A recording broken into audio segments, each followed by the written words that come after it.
Hello, fifth grade. This is the second of 3 videos that you're watching this week. You should have your book open to 294. Today, we are actually going to be talking about the blood itself. Now, I've done some highlighting as usual, and you can go through your book and highlight what you want to related to this. The first thing you need to know is that your blood has 3 very important jobs. Number 1, it transports things.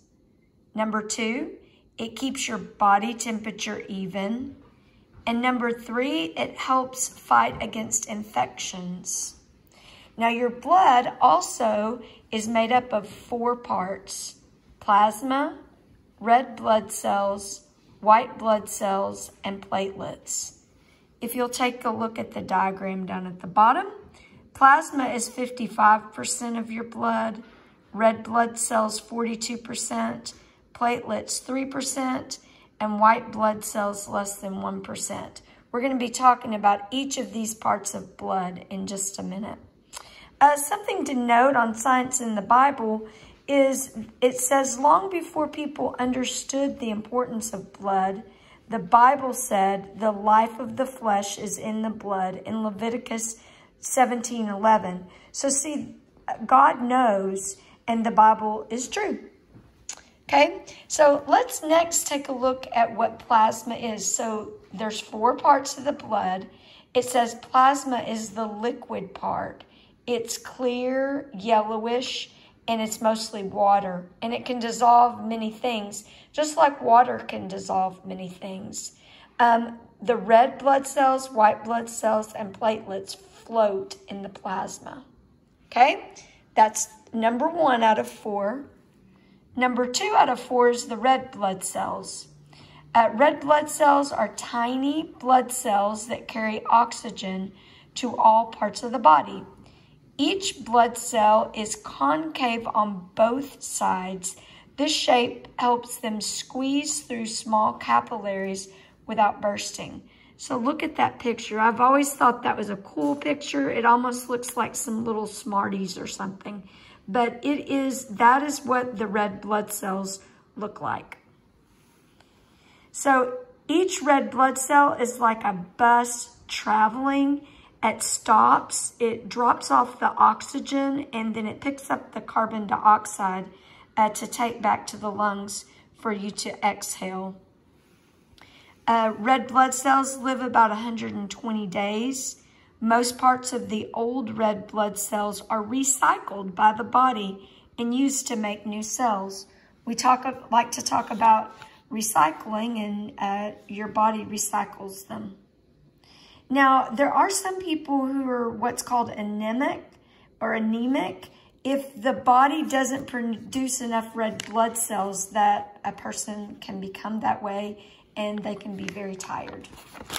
So let's flip our page to 96. Now, this is the 3rd out of the 4 parts. We've got the white blood cells. Here's a picture here to kind of show you how white blood cells have different functions that they have. White blood cells help the body fight infections. There are many types. Some of them identify the germs. Some of them make chemicals that fight the germs. Some of them surround and kill the invaders themselves. Your body does have fewer white blood cells than red, but it can make more if it's needed, if you're to get sick or something. The 4th part of the blood is platelets. Platelets are small fragments of cells. They help form blood clots. An example, you can see a picture here. This boy cut his knee.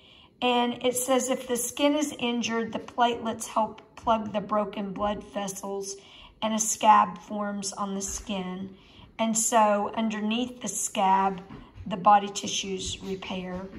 A second thing, the platelets also make sure that the blood vessels do not leak. So they can clot up so that the blood vessels, if there's a tear, that can be repaired. Okay, so those were the 4 types of blood. Now, a brief discussion about blood types.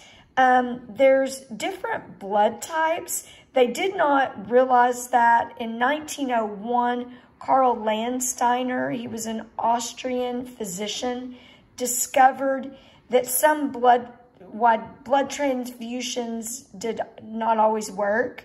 And he found that there were different types of blood. Before that, they didn't understand. A blood transfusion is when you transfer blood from one person to another. So they realized there are 4 main types of blood, and it's A, B, and O. Each person has a certain type of blood. You may know what type of blood you have, or your parents may know. So this is a chart down here that will tell you when people donate blood, O is considered to be a universal donor because they can give to anyone because they don't have either protein A or B in their blood. Now, someone who has AB can receive from anyone because they have both of the proteins in them. So if you look at the chart, you can tell, depending on your type of blood, who you could donate to and who you could receive from. Okay? So on this page, this is talking about donating blood. It gives you some particulars here about if you, the criteria they go by for blood donation.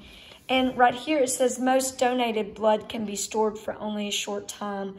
That's why they always need blood donors. Here's a short discussion here about Charles Drew. He found a way to separate the plasma so that the blood could be stored longer. And he discovered that plasma by itself can be used with blood of any type. And so that made it easier for us to have a good supply of blood to be donated. Okay, so look back over this and you can fill out in your workbook, activity manual, page 196. See you soon.